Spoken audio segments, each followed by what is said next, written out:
Hello, hello everyone. Today we are going to work on pigeon pose. We are going to get in a nice alignment for pigeon pose.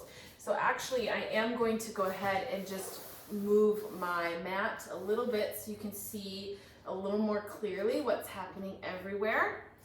And for this exercise today, we are going to start in a tabletop position with your hands and your knees on the mat. From here, go ahead and take your right leg forward at about your wrist. Your knee is going to come to your right wrist and your foot's coming out, okay? Now there's some things to come here. You can be parallel with the short edge of your mat, but that is not necessary. Now that is going to bring a little bit more relief to your knee. However, it's going to be rather taxing on your hip. Your foot can be all the way in towards your back knee. That's going to be a little more taxing on your knee, a little more relief for your hip. So really somewhere in between is going to be best. You just need to play with that and see what feels best for you. Then from there, you're going to straighten your back leg out and really send it down to the mat. Good. We're going to stay up and upright here to start. So for this posture, you might have quite a bit of space, and that's okay. You don't have to be all the way down to the ground. Another thing that could be quite helpful is a pillow, a blanket, or a block to set underneath your right side hip. So I can go ahead and grab a pillow real quick and show you guys that. I'm going to come to this pose again from the other side, just again so that we can really see what's happening here. So you could be practicing with me, or you could just be watching and do this later. So you're coming from that tabletop position, bring your right knee forward, and keep in mind whether you want your leg to be parallel with the short edge of the mat all the way up against your hip or somewhere in between.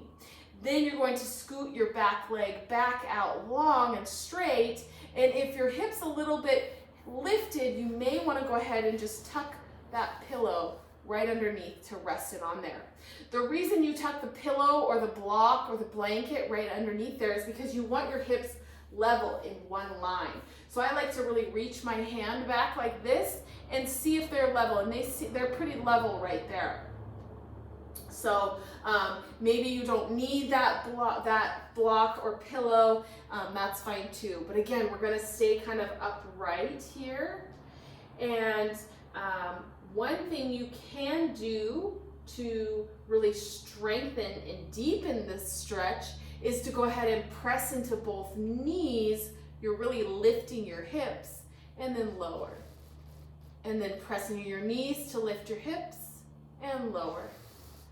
Press into your knees to lift your hips and lower. And as you can see, I'm able to lower down just a little bit more each time. Press into your knees to lift your hips and lower down. Good.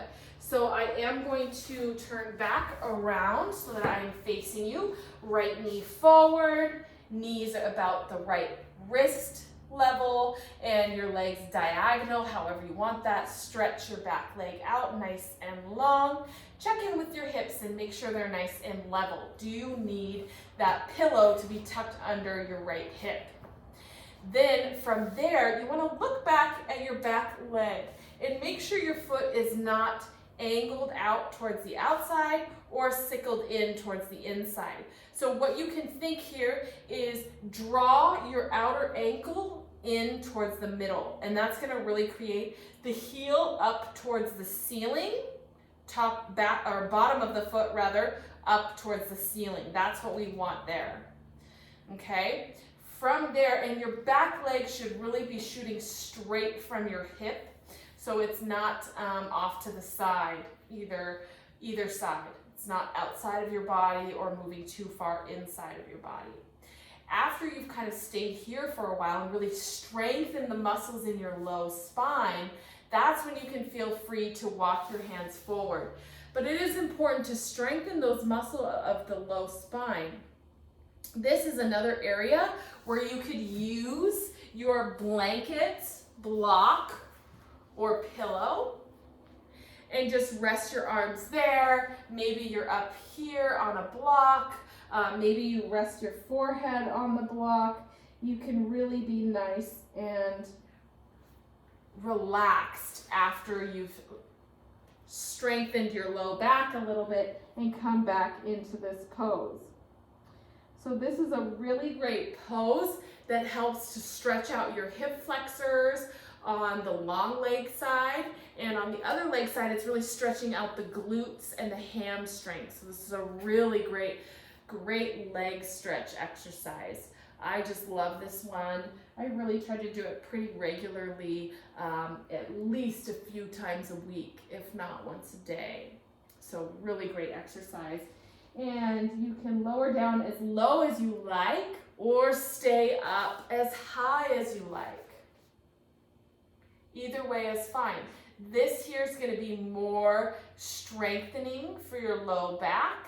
This is going to be more relaxing and also a little deeper stretch for your bent knees glute. So just play around with your pigeon pose a little bit and see what you think to come out of this pose. I'm just going to sit down on my right side hip and swing my left leg forward. So play around with that pose and see what you think, see what works best for you in your body. And remember that every body is different and every body is going to look a little bit different in each pose. So don't get caught up in whether or not your hips are all the way to the ground or your belly's all the way down, any of that. Just allow this to be your pose and really focus on those muscle groups that make sense to you. Focus on the things like where your foot is bent. Is your leg parallel? Is it tucked way in, or is it somewhere in between? Generally, we want it somewhere in between. Is your back ankle really sickling inward? That's what tends to happen the most. So you might want to draw your outer ankle towards the inside. Check back and just make sure your heel is pointed straight up to the ceiling. And your hips should be nice and level. They should be in one line. So do you need that pillow, block, or blanket to really help you rest and set down your hips nice and level? So I hope that this video was helpful and you get to practice pigeon pose and see how it feels in your body. And I would love to hear your comments below on what you thought of the pigeon pose. So thank you, and I look forward to seeing you again soon. Bye now.